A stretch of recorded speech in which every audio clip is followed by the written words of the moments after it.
எல்லாருக்கும் வணக்கம். எப்படி இருக்கீங்க? நல்லா இருக்கீங்களா? மீண்டும் ஒரு சுவையான சிறிய தகவலோடு உங்களை சந்திப்பதில் மற்ற மகிழ்ச்சி. எப்பொழுதும் சொல்வதுதான் தமிழக அரசியல், தேசிய அரசியல், தேர்தல் சம்பந்தப்பட்ட செய்திகள், தலைவர்கள் குறித்த செய்திகள், துணுக்குகளை பற்றி தெரிந்து கொள்ள உறுதியாக நம்ம சேனலுக்கு சப்ஸ்கிரைப் பண்ணுங்க. உங்கள் நேரம் வீண் போகாது. பிஜேபி 400 மோடி சொல்வது என்ன, அதுதான் இந்த சிறிய வீடியோவுடைய தலைப்பு. மிக மிக ஒரு குறுகிய காணொலின்னு சொல்லலாம், சிறிய காணொலி. கடைசி வரைக்கும் பாருங்க. ஒரு இன்ட்ரெஸ்டிங்கான விஷயத்தை பற்றி பேசியிருக்கிறோம். 2024 பொது தேர்தல் ஆரம்பத்திலிருந்தே பாஜக பெருத்த முன்னிலை வகித்தது மட்டுமல்லாமல் எதிர்க்கட்சிகள், அதாவது இந்தியா கூட்டணி காங்கிரஸ் மற்றும் பிற எதிர்க்கட்சிகளுக்கு எந்த விதமான வெற்றி வாய்ப்பும் இல்லை என்ற ரீதியிலேயே ஆரம்பத்திலிருந்து களம் கிட்டத்தட்ட அமைந்து விட்டது என்பதில் எந்த சந்தேகம் கிடையாது.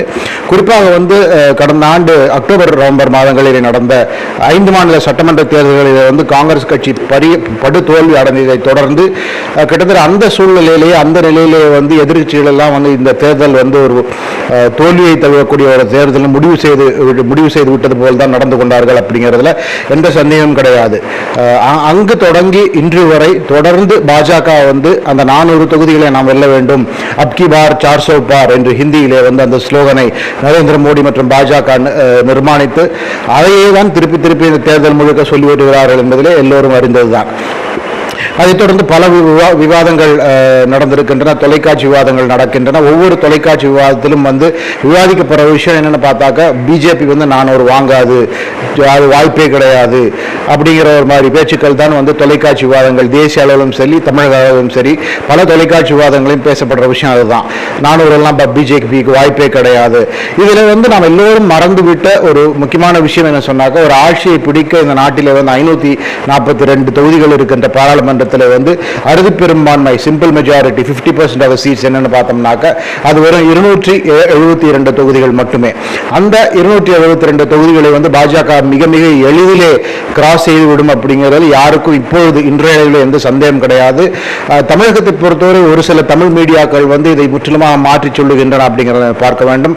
குறிப்பாக தமிழில் சமீப நாட்களில் தமிழ் தொலைக்காட்சிகளில் நடக்கிற விவாதங்களில் இந்தியா கூட்டணிக்கு ஒரு பெருத்த ஆதரவு வடநாட்டில் இருப்பது மட்டுமில்லாமல் ராகுல் காந்திக்கு சப்டரேனியன் வேவ் என்று சொல்வார்கள், அதாவது கண்ணுக்கு தெரியாத ஒரு பெரிய ஒரு ஆதரவு இருக்கிறது வடநாட்டிலே. அதனாலே இந்தியா கூட்டணி 200 தொகுதிகள் வரை வெல்வதற்கு வாய்ப்பு இருக்கிறது. அப்படி நடந்தால் நரேந்திர மோடி பிரதமராக அதை தடுத்து விடுவார்கள் அப்படிங்கிற மாதிரி எல்லாம் விவாதங்கள் தமிழகத்திலே மட்டும் நடந்து கொண்டிருக்கின்றன என்பதை மோடியுடைய பதில் அதற்கு என்னவாக இருந்தது சொன்னாக்க, எல்லோரும் எதிர்பார்த்தது நாங்கள் 400 தொகுதிகள் வெல்வோம் என்று, நாங்களும் கூட 400 தொகுதிகள் வெல்ல வேண்டும் என்பது ஆசையால் இருந்தாலும் கூட இந்த 400 பார் என்ற அந்த ஸ்லோகன் கொண்டு வந்ததற்கான காரணமே எதிர்க்கட்சிகள் அதை சுற்றி தான் விவாதத்தை அமைப்பார்கள். எதிர்க்கட்சிகள் அவர்கள் எந்த அளவுக்கு வெல்ல வேண்டும் என்று ஃபோக்கஸ் செய்யறதை விட்டுட்டு பிஜேபி 400 ஜெயிக்கும் ஜெயிக்காது அப்படிங்கிற ஒரு விவாதங்களை ஈடுபடுவதை பிஜேபிக்கு ஒரு மிகப்பெரிய ஒரு வெற்றி அப்படிங்கிறத சுவாரஸ்யமாக நேற்று நரேந்திர மோடி சுட்டிக்காட்டியிருக்கிறார்.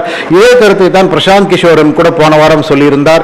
பிஜேபியை பொறுத்தவரை 400 அப்படிங்கிறது அவர்கள் வெல்ல முடியுமா அப்படிங்கிறதுக்கான ஒரு நம்பர் என்பதை விட 400 தொகுதிகள் அவர்கள் வெல்ல முடியுமா என்பதை விட மிக மிக முக்கியமாக எதிர்க்கட்சிகளை சைக்கலாஜிக்கலாக அவர்களை தாக்குவதற்கு, இந்த தேர்தலில் அவர்கள் தோல்வியை கிட்டத்தட்ட ஒப்புக்கொண்டு அதற்கு பிறகு பிரச்சாரத்தில் ஈடுபடுவதற்கு இது போன்ற ஒரு அந்த மார்க்கெட்டிங் யுக்தி பெரிய அளவிலே பயன்படுகிறது என்பதை நன்கறிந்த மோடியும் பாஜகவும் அதை மிக மிக லாகவகமாக பயன்படுத்தி இருக்கிறார்கள் அப்படிங்கிறத பிரசாந்த் கிஷோர் போன வாரம் சொல்லியிருந்தார்.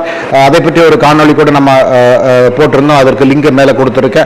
அதே கருத்தை கிட்டத்தட்ட நேற்று நரேந்திர மோடி மீண்டும் சொல்லியிருப்பது அரசியல் வட்டாரங்களிலே பெரும் சர்ச்சையை மட்டுமில்லாமல் எப்படி அந்த பிஜேபிங்கிறது ஒரு தேர்தலை வெல்லக்கூடிய ஒரு எலெக்ஷன் வின்னிங் மெஷின், தேர்தலில் வெல்லுவது, பாராளுமன்ற தேர்தலாகட்டும் சட்டமன்ற தேர்தலாகட்டும் அந்த தேர்தலில் வெல்ல வேண்டும் என்றால் எந்த அளவுக்கும் பாஜக இறங்கி போகும் அப்படிங்கிறதுல எந்த சந்தேகமும் இல்லை என்பதை பல சந்தர்ப்பங்களிலே அவர்கள் நிரூபித்திருந்தாலும் கூட இந்த முறை ஆரம்பத்திலேயே இந்த 400 பார் 400 தொகுதிகளில் வெல்வோம் என்ற ஒரு அந்த மார்க்கெட்டிங் ஸ்லோகனை அவர்கள் அமைத்ததிலிருந்தே அங்கு தொடங்கி இந்த அதாவது கிட்டத்தட்ட 5 சுற்றுக்கள் முடிந்து இன்னும் 2 சுற்றுக்கள் பாக்கி இருக்கும் அளவில் வரை தொடர்ந்து பாஜக மற்றும் தேசிய ஜனநாயக முன்னணி கட்சிகளுடைய கையே உயர்ந்திருக்கிறது இந்த தேர்தல்களிலே அப்படிங்கிற எந்த சந்தேகம் கிடையாது.